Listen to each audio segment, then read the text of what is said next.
After her sister's death, she opened the door to the basement for the first time. It seemed like there was nothing there but dust and old things. But when she saw strange cables in the walls and realized that the house was reacting to her footsteps, everything changed. Subscribe and write in the comments which city you are watching from. When Margaret stepped out of the car and closed the door behind her, the sound echoed through the empty clearing as if the trees themselves were startled by her arrival. The house of her older sister Evelyn stood at the far end of the gravel path, unchanged from the last time Margaret had seen it more than 8 years ago. It looked exactly as it always had, withdrawn, dim, as if refusing to let sunlight touch its walls. The shutters were closed, the windows clouded with the dust of years, and the garden was overgrown with weeds that rose in wild spikes rather than gentle green brush. It was a house that had learned to live without people. Margaret stood there for a long moment, letting the cold air settle into her bones. She was 76, and though her body still moved with the steady reliability of someone who had lived most of her life in small towns and long walks, she felt older today. Grief pressed down on her shoulders in a way she had not expected. She had known it was coming. Evelyn had never been particularly strong, but the finality of it, the emptiness of this land, struck her harder than she thought anything could. She looked toward the pine trees that bordered the property, breathing in the resinous scent that once reminded her of childhood summers. They had played here long ago, back when the house was their grandparents'. She could still see Evelyn then, serious, quiet, always observing. Margaret had been the talkative one, the one who knew the names of the neighbors' pets and the birthdays of her school friends. Evelyn had always been different. And as the years went on, that difference deepened into something more isolating, more rigid, until eventually her sister had cut nearly everyone out of her life. Margaret moved slowly up the path, pebbles crunching beneath her shoes. The keys, old and cold, rattled faintly in her hand. She unlocked the front door with care, almost reverence, as though expecting Evelyn to be standing on the other side. Instead, she was met with a smell of stale air, dust, and something else, something metallic, faint but present, like the smell of old batteries left in a drawer too long. The interior of the house felt smaller than she remembered.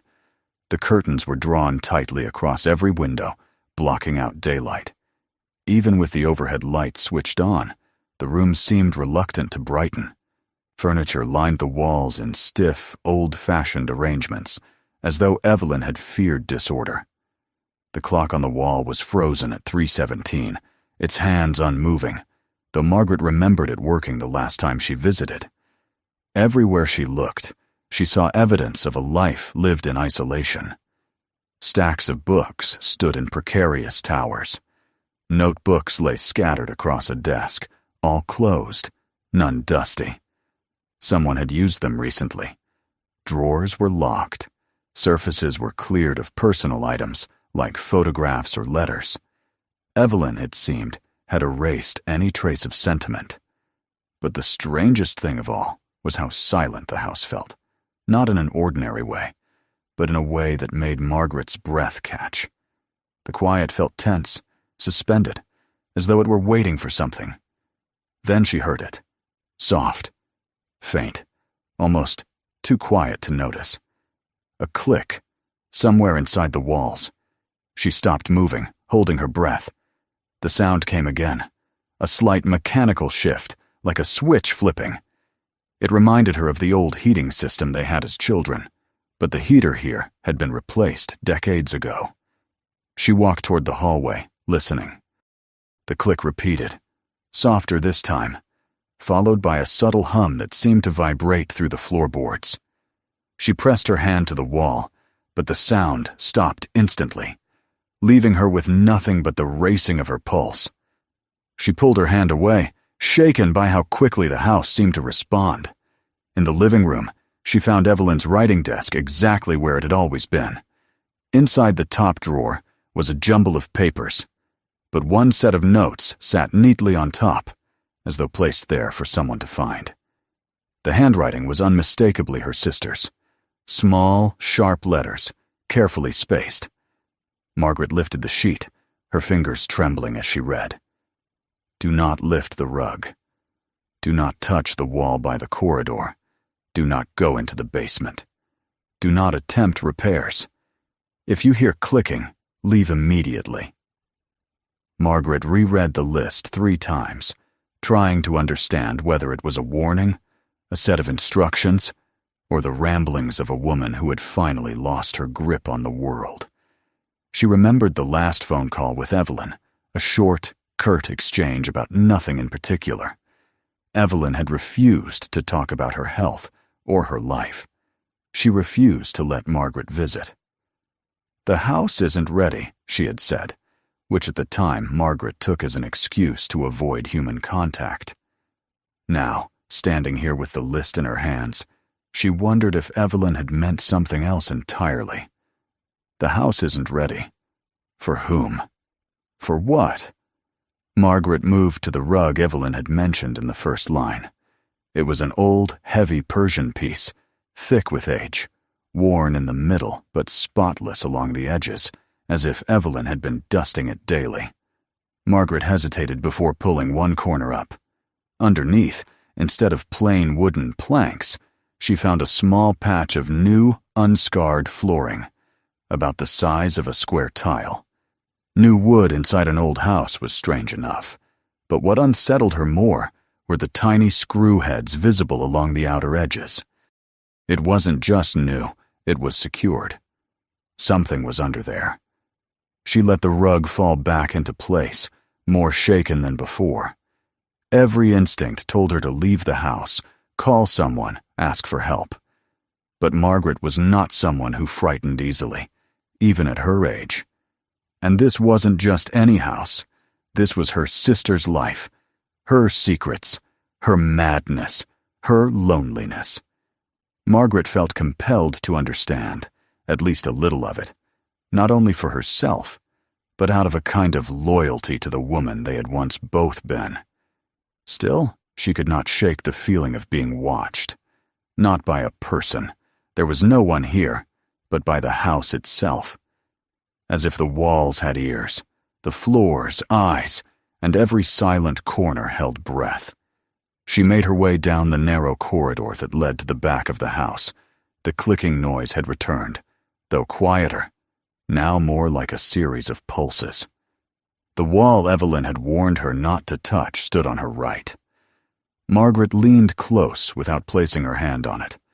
The wall looked ordinary faded wallpaper, a few cracks, but when she listened carefully, she could hear the soft, electrical hum behind it, like something running, something alive. At the end of the corridor was the door to the basement. Margaret had rarely been there as a child, partly because it was always cold, partly because Evelyn hated going down. Now it stood shut, locked with 2 heavy locks. One built into the door, one an old padlock that looked recently polished. No dust on it. Someone had used it often. It struck her all at once that Evelyn had died only a month ago. This padlock looked as though it had been touched daily. Margaret's heart thudded painfully as she considered her options. The keys she held included the basement key. The probate office had given her a full set. Evelyn must have left it accessible on purpose. Or perhaps she had intended to keep people out. Margaret didn't know anymore. She stepped closer, feeling the chill radiating from the metal. Her sister had lived alone for decades, never inviting anyone in, avoiding gatherings, cutting off even Margaret. Now, facing the door Evelyn had guarded so fiercely, Margaret understood it wasn't solitude her sister had chosen. It was containment. Control. Margaret unlocked the first lock, then the second. The door creaked open, exhaling a long breath of cold, stale air, as though the house itself were sighing. The wooden stairs descended into darkness. Margaret turned on her flashlight, illuminating swirls of dust in the air. The basement looked like it had not seen natural light in years. She stepped down carefully, one hand gripping the rail.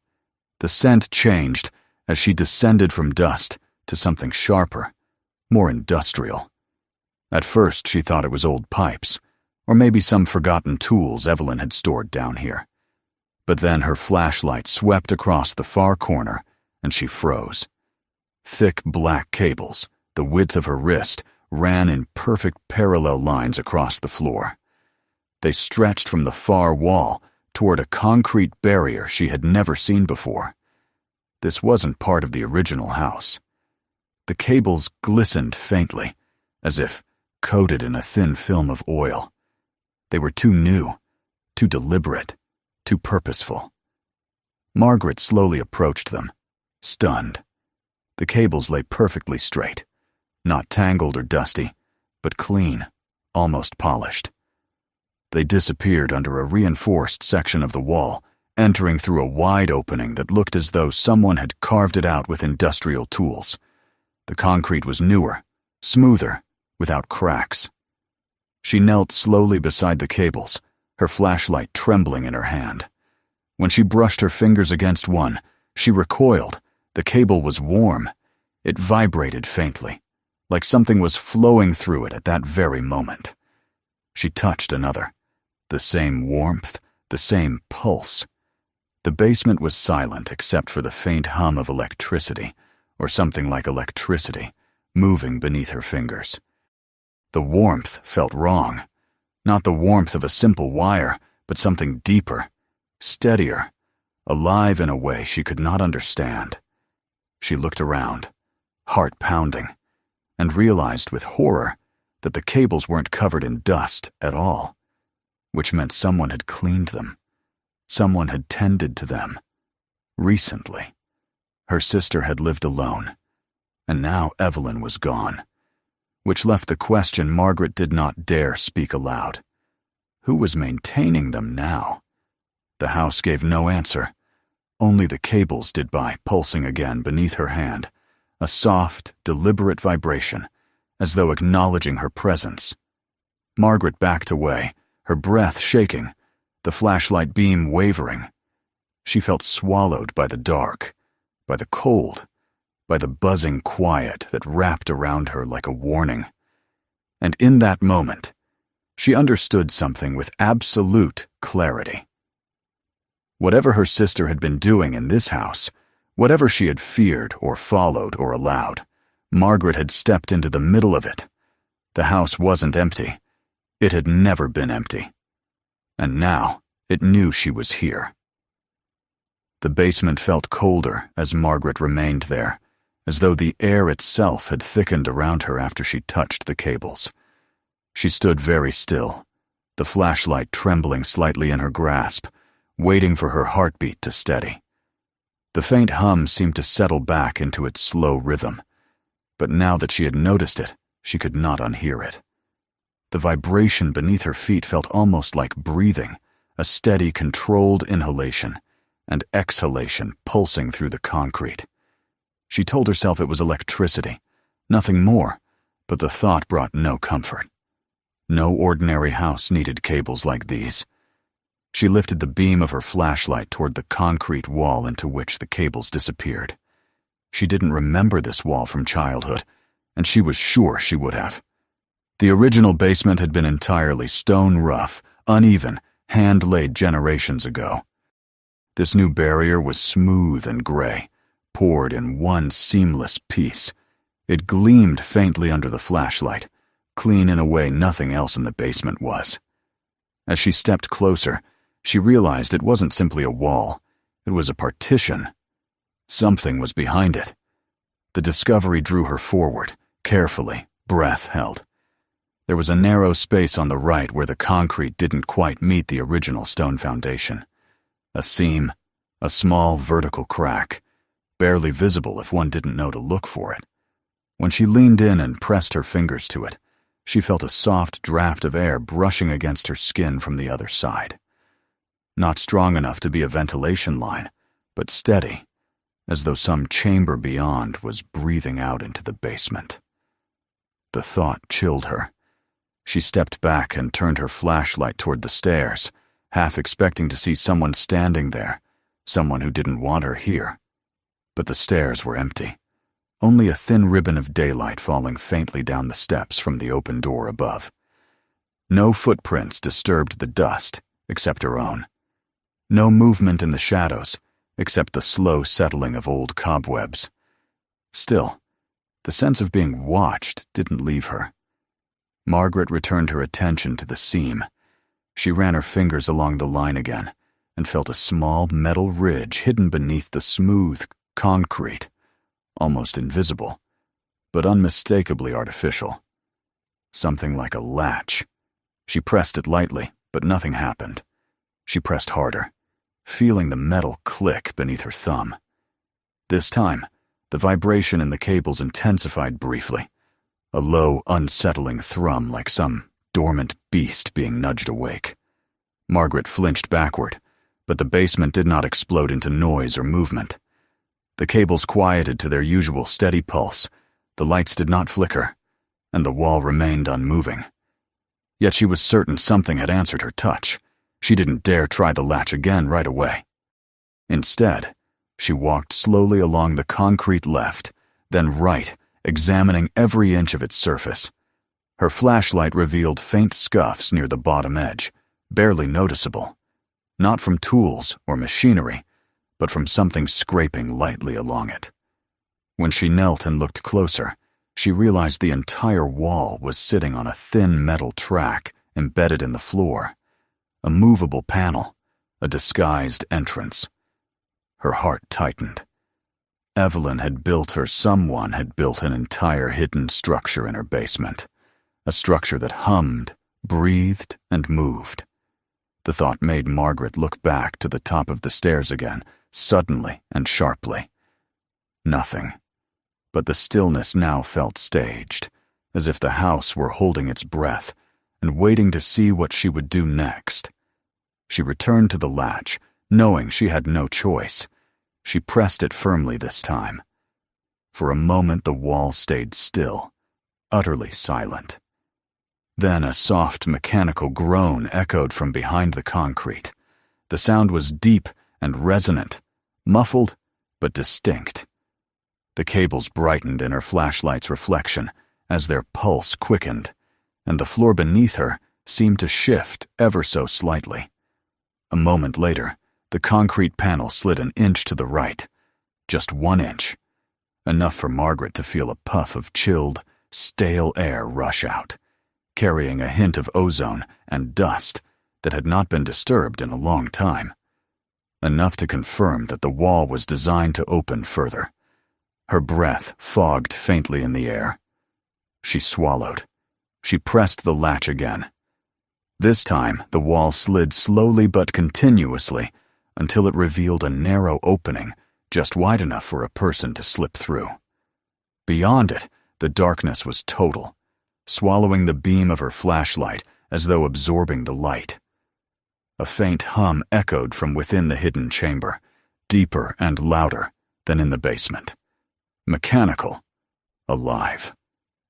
Margaret hesitated at the threshold. Time lost meaning as she stood there, staring into the void that her sister had hidden behind concrete and locks. She could almost hear Evelyn's voice, sharp, distant, warning her as she had warned with the notes upstairs. But she had come too far to turn back now. She ducked inside. The hidden room was cold, much colder than the basement, the kind of cold that felt deliberate, regulated, maintained. Her flashlight cut through the darkness, and as the beam swept across the space, it revealed rows of tall metal racks lining the left and right walls. Server racks, dozens of them. Old models intermixed with newer ones, blinking lights forming erratic constellations of green, amber, and red. Thick cords, identical to the ones outside the wall, snaked into every unit. The sound of fans whirring created a soft, constant droning that seemed to vibrate through Margaret's chest. Her mouth went dry. Evelyn had all but vanished from the world for the last decades of her life. And this This hidden chamber of humming machines and glowing lights was what she had been tending to.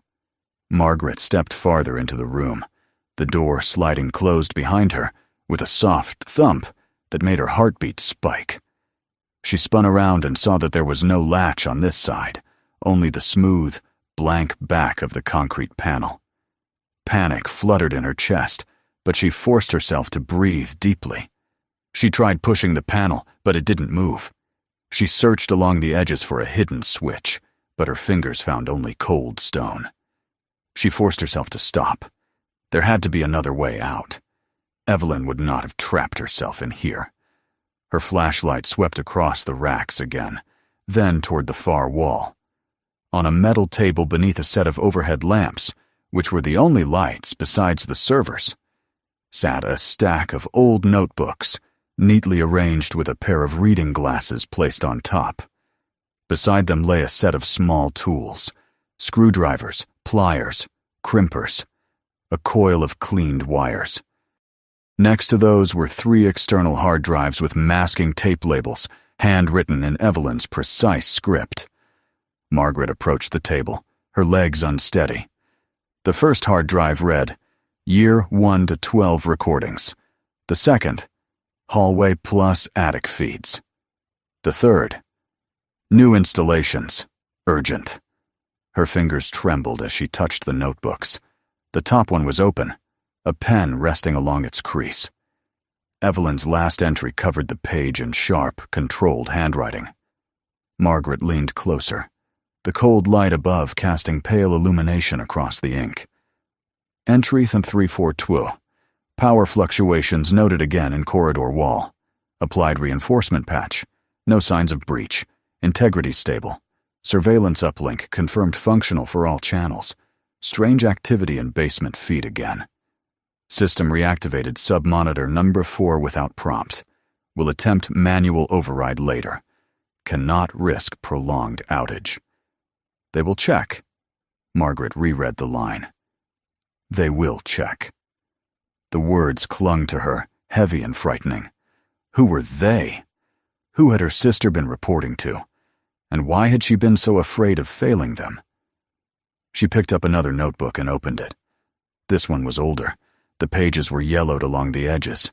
The entries more hurried, the handwriting less steady. Installed new lines. Reinforced foundation with their materials. Must keep consistent. No interference. Must follow instructions. No visitors. Another note farther down. Not alone here. House listens. Not sure how or why, but it reacts. Margaret set the book down as her stomach churned. A wave of dizziness washed over her. She sank onto the stool beside the table, clutching the edges to steady herself. The room hummed around her, alive with machines that blinked and breathed like a metallic garden. Somewhere behind her, a server fan sped up with a whining sound, only to settle back into its steady buzzing. Margaret lifted her flashlight and directed it at the floor. There were no footprints, except a faint series that must have belonged to Evelyn Small. Narrow prints made by someone who had moved through this room many times. Each print was faint, but present, because the concrete floor had collected a thin, barely visible layer of dust that stuck to shoes. Evelyn had walked through here often, and she had been alone. Deep inside, Margaret felt the faint echo of sorrow in her chest. Evelyn had lived in loneliness she could not have explained to anyone. She had carried a burden no one knew about, maintained a secret no one could have guessed. Whatever had happened here, whoever had instructed her, had demanded her silence. Margaret's eyes moved to the laptop on the far corner of the table, its lid shut. It seemed slightly newer than the notebooks, but still old, the kind of machine Evelyn would have used without ever updating. Margaret reached for it and opened the lid. The screen lit up automatically. No password prompt, no login screen. Just a simple directory filled with thousands of files. Video logs, audio logs, text reports. Her finger hovered uncertainly above the trackpad. She clicked the first folder. It opened into a list of video files sorted by date. The earliest was from decades ago.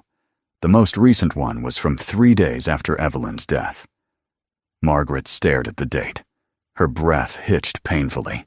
She clicked the latest file. The screen flickered, then displayed a grainy video of the house's entry hall. And there, captured in the center of the frame, was Margaret herself, stepping into the house only a short while ago, carrying her purse and looking around with a weary mix of grief and caution.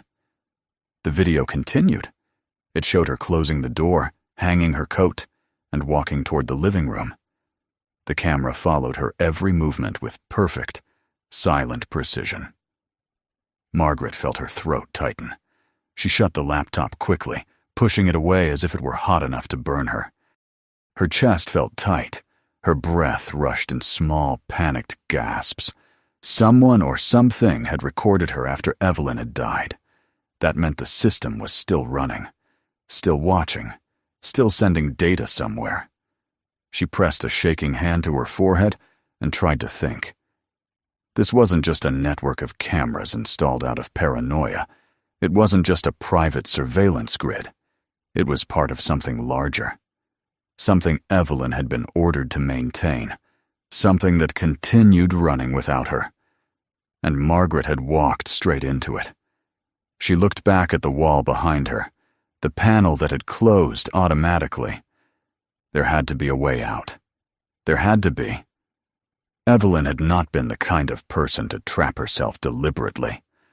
Margaret stood, her flashlight clenched tightly in one hand, and began searching along the perimeter again. Her fingers brushed against a slight indentation on the right side, a small metallic plate that clicked softly when she pressed it. A low hum reverberated through the room, and the panel began to slide open, letting in the dim light of the basement beyond. Relief washed over her, but it did not erase the fear. She stepped back into the basement, looking once more at the thick black cables laying across the floor like dormant serpents. They pulsed gently, steadily, rhythmically, completely undisturbed by her presence in the hidden chamber. The hum that had been present in the small room followed her out into the basement, as though the machines were aware of her departure. Margaret hurried to the stairs, her breath unsteady, her mind racing. She needed air, daylight, space to think. She reached the top and stepped into the hallway, closing the basement door behind her with trembling hands. She locked both locks, then leaned her forehead against the door, breathing hard.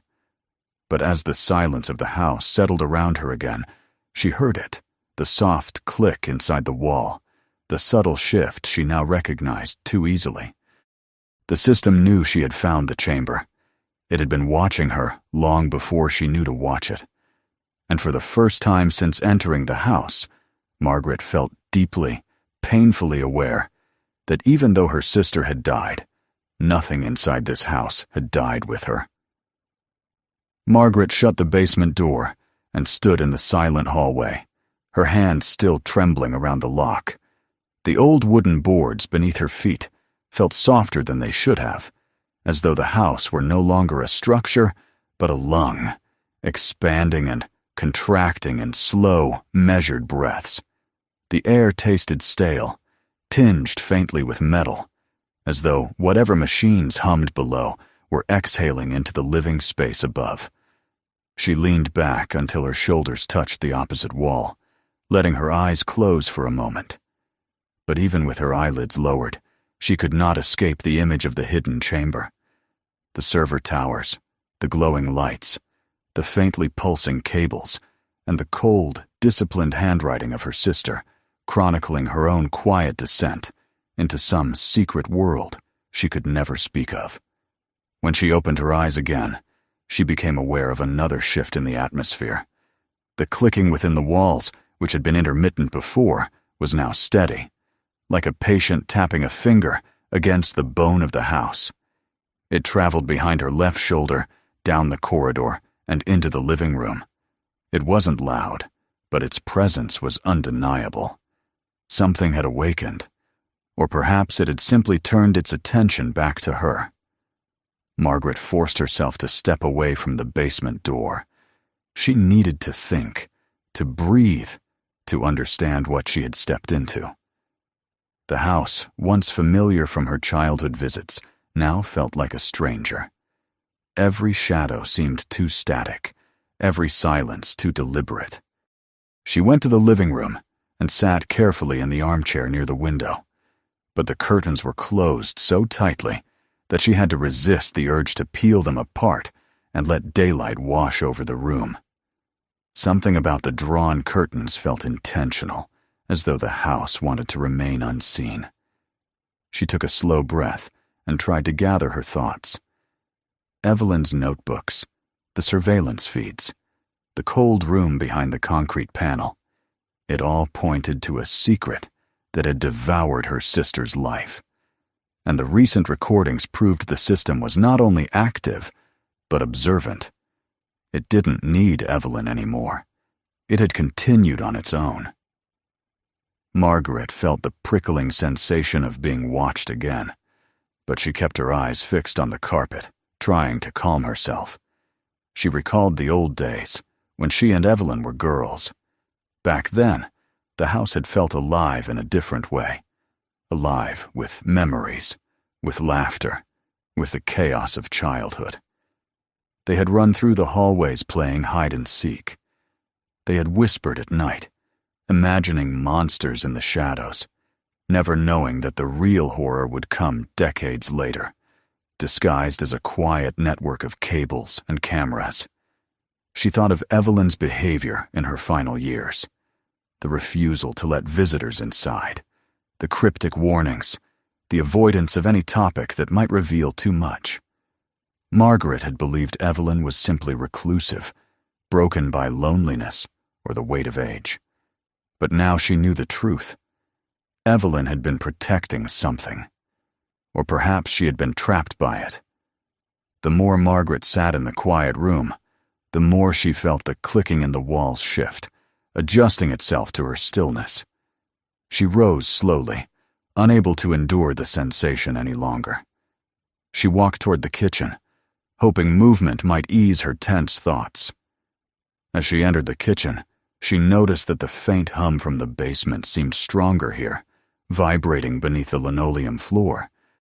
She placed her hand gently on the counter to steady herself, and the clicking shifted again, as though responding to her touch through some unseen mechanism in the wall. She stared at the surface of the counter. It was immaculate, too clean for an old woman living alone. Not a crumb, not a speck of dust. Even the sponge looked unused. Margaret ran a finger along the edge of the counter, and it came away clean. She remembered Evelyn's hands, steady, capable hands that had once cooked meals and tended gardens. Had she spent the last decades of her life scrubbing this house, keeping it immaculate, not out of tidiness, but because she believed she was being watched? Because she believed she had to maintain the house not for herself, but for someone else? Margaret moved to the small table by the window. She pulled out one of the chairs and sat heavily. She needed to open Evelyn's notebooks again, but they were downstairs in that cold chamber, and she did not want to return there yet. Instead, she pushed aside her fear and tried to recall every sentence she had read. They will check. No visitors. House listens. Each line struck her like a blow. Then she remembered something else. The footprints on the chamber floor, small, faint, belonging only to Evelyn.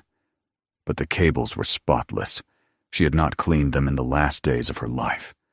They had been maintained, polished, undisturbed. By whom? Or by what? She pushed the thought away. There was too much she didn't know, too much that made her skin crawl. Suddenly, a faint movement outside caught her attention. She glanced at the window, but the curtains blocked her view. She rose and approached them, parting them gently. The afternoon light streamed into the room, startling her with its brightness. At first, she saw nothing but the overgrown yard and the tall pines beyond. But then she noticed a car parked just beyond the gate dark, nondescript, with tinted windows. Its engine was off, but the silhouette of a person sat inside, unmoving, as though sculpted from the same shadow that covered the interior. Margaret's breath caught in her throat. She stepped back from the window, letting the curtains fall shut. Her pulse hammered in her ears. She had hoped her unease was nothing more than paranoia, but the presence of the car shattered that fragile hope. Her sister had been watched in life. Now Margaret was being watched in death's aftermath. She backed away slowly, trying to calm herself. There was no proof the car had anything to do with the hidden room or the surveillance system. It could be a stranger, someone waiting for a friend. But she didn't believe it. The figure in the car seemed too still, too intent on the house. She needed to know more. She needed to understand what Evelyn had been part of, and the only way to find out was to return to the chamber. Margaret forced herself back toward the basement door. The fear knotted in her stomach, but she pushed it down and unlocked the door once more. She descended the stairs slowly, flashlight in hand, careful to avoid stepping on the cables. The concrete panel stood open now, the room beyond darker but no less alive. She felt the cold wash over her as she stepped through the entrance again. The hum welcomed her, deeper now, almost resonant. She walked back to the table where Evelyn's notebooks lay.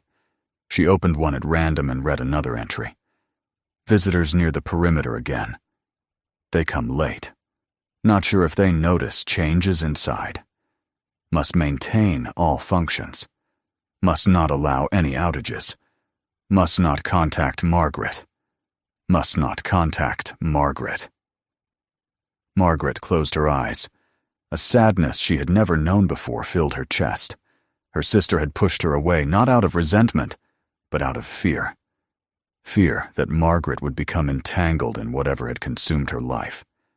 She turned to the laptop again and opened another file. This one was older, the video grainier. It showed the exterior of the house at night. Two men in dark clothing approached the basement window. They did not speak, but one held a device in his hand, scanning the wall with a dim blue light. After a moment, they walked away without entering. The timestamp showed it was 30 years ago. Margaret leaned closer. The face of one of the men, briefly illuminated by the scanning device, matched the profile she had seen in the car parked outside. She sat back, stunned. Whoever watched her now had been watching Evelyn for decades. The truth tightened around her like a vice. She was in danger. Not the immediate violent kind, but something slower, more suffocating. The house was part of something vast, patient, and indifferent to her terror. Margaret returned to the notebook, flipping through more pages. The entries grew more frantic over time, Evelyn's handwriting shaking, lines slanting. System override attempted itself. Not by them. Something else. Cannot understand. Feels like house-aware. Must isolate. Must maintain. Cannot fail. Margaret could almost see her sister sitting at this very table, the dim overhead lamp shining on her thin face, the machines buzzing around her like a swarm. She imagined Evelyn's loneliness, her fear, the weight of her duty. And she felt guilt twist inside her, a sharp ache she had no words for. She took a slow breath and looked around the room. The servers blinked at her like watchful eyes. The cables hummed in rhythm with her heartbeat. The cold air whispered faintly through the vents. She could not remain here long without drowning in dread. She returned to the basement and climbed the stairs. But when she reached the top, she hesitated, listening. The clicking in the walls had stopped. Completely. The silence pressed against her eardrums until she felt nearly deaf. The house held its breath. She stepped into the hallway. Her eyes swept the rooms, waiting for the next mechanical shift, the next pulsing hum. But nothing happened. It was as if the entire structure was frozen, waiting for her next move. She walked to the living room and approached the window again. This time she parted the curtains slowly, carefully. The car was still there. The figure still sat inside, unmoving. Margaret's fear hardened into resolve. She needed answers. She needed to know who they were and what they wanted. But she was not foolish enough to confront them. Not yet. Instead, she stepped away from the window and moved through the house with newfound determination. She inspected every corner, every room, every hallway. She found patterns of maintenance she had never noticed before. Tiny slots in the corners of rooms, faint seams at the tops of door frames, screws that were flush, too perfect, too identical throughout the house. This was not a home. It was a mechanism disguised as a dwelling. Hours passed. The light outside dimmed. Margaret felt exhaustion pull at her, but she could not sleep. She sat in the living room again, leaning forward in the armchair, her hands clasped together tightly. The quiet still hung heavy, vibrating with potential energy. She imagined Evelyn sitting like this too, listening for every shift in the house's machinery, waiting for something unseen to reveal its intentions. Margaret remained that way until twilight fell and the room darkened. She rose and switched on the lamp, though the light felt strangely intrusive, as if she were disturbing a ritual the house had been performing uninterrupted for years. Finally, unable to resist the compulsion any longer, she went to the hallway and paused before the basement door. Her hand hovered over the doorknob. She felt the air move lightly against her skin, as though the house were breathing again. She descended the stairs one more time. She approached the concrete panel, the glowing cables, the humming servers. And as she stood in the cold center of the hidden room, surrounded by machines that pulsed like arteries, Margaret understood something with grim clarity. Whatever had taken hold of Evelyn's life, whatever had grown beneath this house, was no longer something she could simply walk away from. The system knew her now. It had watched her, recorded her, absorbed her into its network of silent observation. And in the dark, a humming chamber, with snow gathering outside, and the figures in the car watching the house without blinking, Margaret felt the truth settle into her bones like a winter chill. She was already part of it. The night deepened around the house, until the windows reflected nothing but Margaret's own faint silhouette. She stood in the narrow hallway outside the basement door, feeling the cold draft seeping through the edges of the frame, as though the chamber below were inhaling and exhaling in long, mechanical breaths. The silence was dense, almost physical, and she sensed that the entire structure, every beam, cable, and buried conduit, listened now with a kind of arrested attention. The stillness had weight.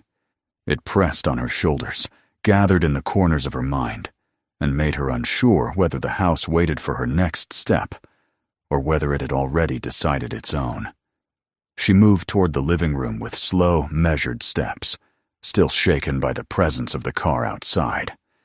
As she entered the room, she closed the curtains with deliberate care, shutting out the outside world. But the gesture gave her no comfort. If anything, it made her more aware of the fact that she was sealed inside with something that observed her far more deeply than any stranger in a parked vehicle could. The house seemed to pulse faintly beneath her feet. The clicking she had heard earlier had ceased entirely, and the absence of the sound unsettled her more than its presence ever had.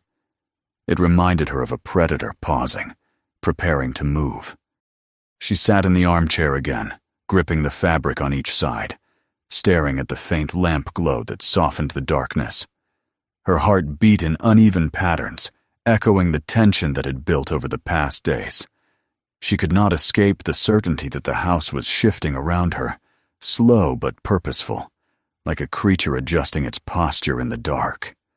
The hum from below vibrated through the floorboards, subtle but unmistakable, and she wondered how many nights Evelyn had spent sitting here, trapped in the same suffocating awareness. Her gaze drifted toward the stairs. The upper floor was dark, each step swallowed in shadow. She imagined the surveillance system extending up there too, invisible but ever present, embedded behind walls, beneath carpets, within ceilings. The house was a single organism, and she was inside its body. After a long moment, Margaret rose, unable to sit any longer. She moved through the house, touching surfaces without thinking. Her hand ran along the wallpaper, across the door frames, along the backs of chairs.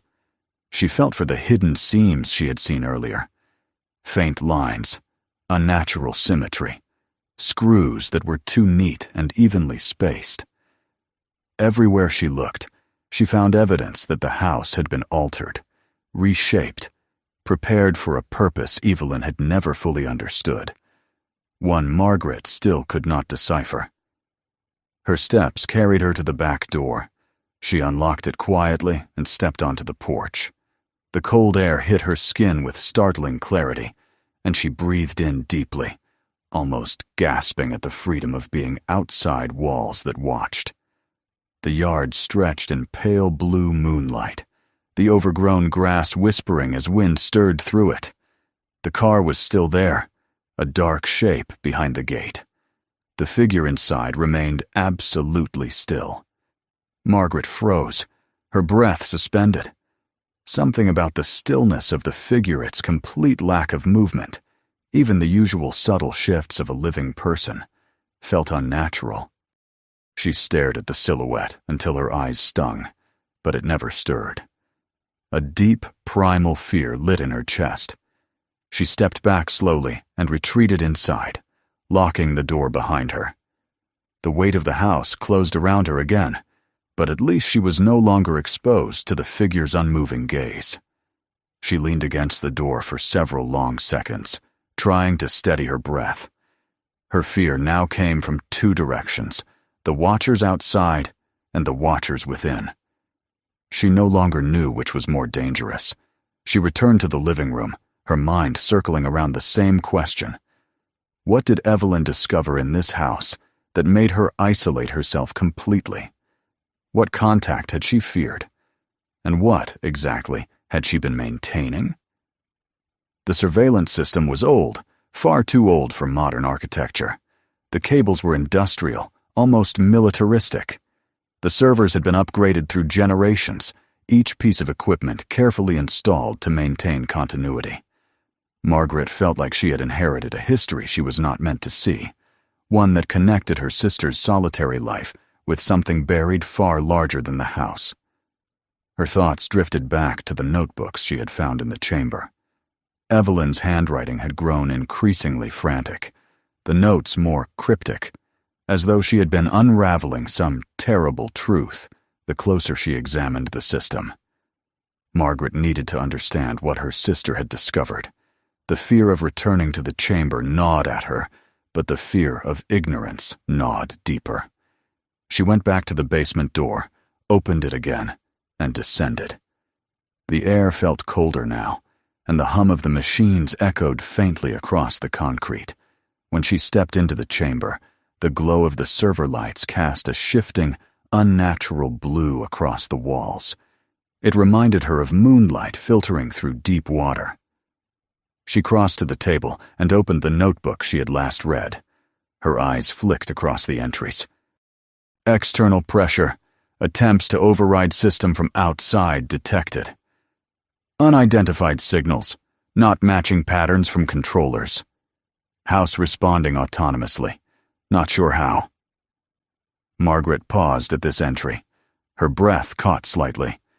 Responding autonomously. As though the house had grown aware. She turned the page.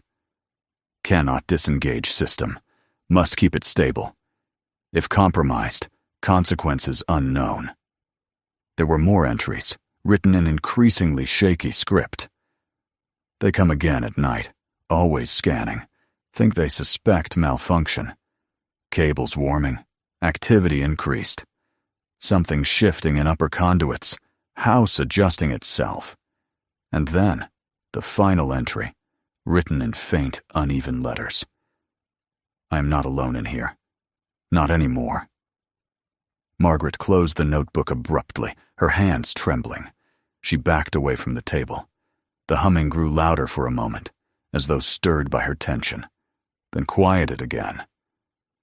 She thought of the clicking inside the walls, of the silence that fell after she discovered the chamber, of the figure in the car. Her sister had not succumbed to paranoia.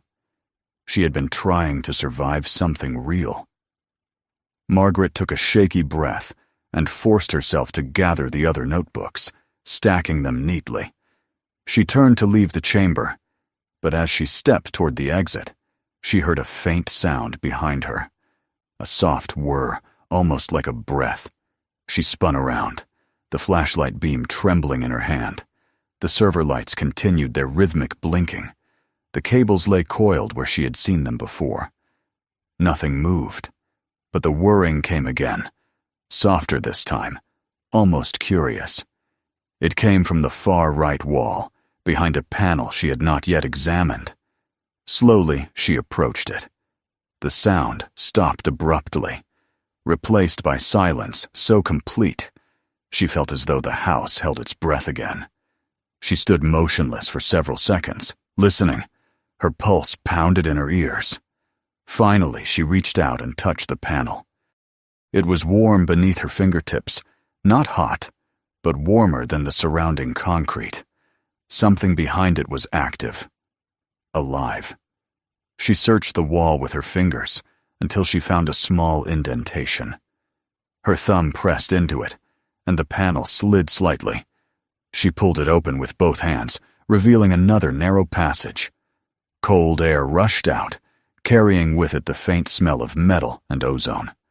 Margaret hesitated, but then she crawled inside. The passage was narrow, just wide enough for her to move through on her hands and knees. Cables ran along the floor and up the walls, bundled tightly, humming faintly. She followed them deeper into the darkness until the passage opened into another chamber, smaller than the first, but far stranger. A single chair sat in the center of the room, a plain metal chair bolted to the floor. Above it, at least a dozen cables descended from the ceiling, ending in empty clamps positioned at head height.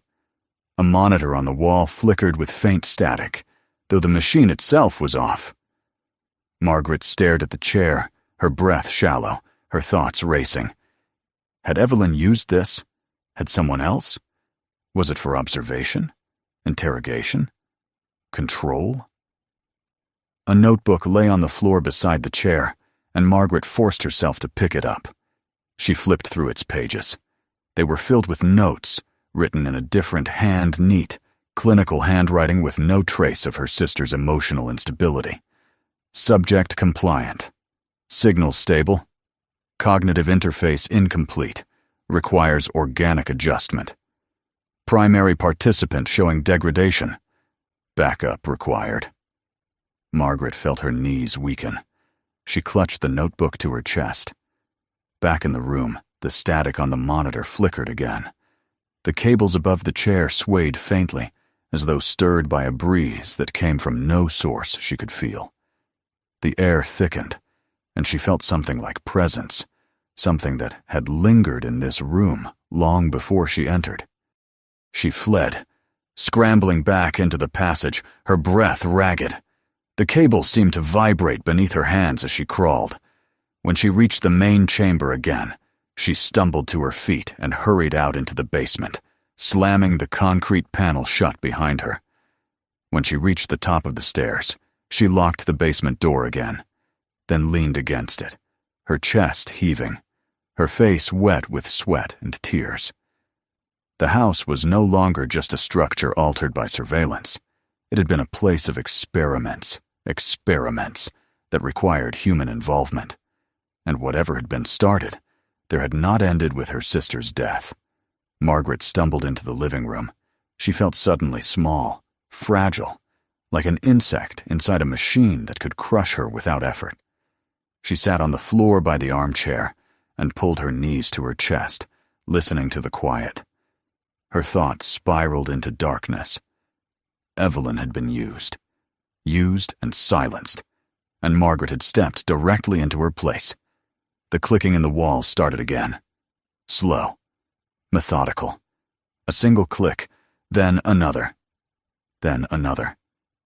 She froze. The sound traveled up from beneath the floor, passed along the wall, and stopped near the ceiling. Her breath caught as she listened. The rhythm changed, almost like tapping, like signaling. She rose slowly from the floor and lifted her eyes toward the vent near the corner of the room. 2 small red lights blinked behind the slats. She staggered back. The cameras she had seen in the chamber were not the only ones. Something remained active. Something had adapted. She took a step toward the door, desperate to leave, to run into the night, to escape the suffocating tension inside the walls. But just as she reached for the handle, she heard another sound from the outside, the metallic click of a car door opening. Her heart stopped. She moved to the window and parted the curtain just enough to see. The figure had stepped out of the car at last. He stood by the gate, looking directly at the house. He lifted a hand to his ear, listening, communicating. Margaret's blood turned cold. He turned the gate latch slowly and began to walk toward the house. The clicking in the walls intensified. Something deep inside the house hummed to life. Margaret stepped back from the window, trapped between 2 forces she did not understand, knowing only one thing with absolute clarity. Evelyn had fought this alone. Margaret would not. But as the gate creaked open and footsteps approached the front porch, she realized she had no plan, no safety, nowhere to run. Only the house. And the house had already chosen her. The knocking on the front door began softly, and the clicking in the walls answered. If you want more stories, subscribe. Watch the next videos on the channel. Share this one with others.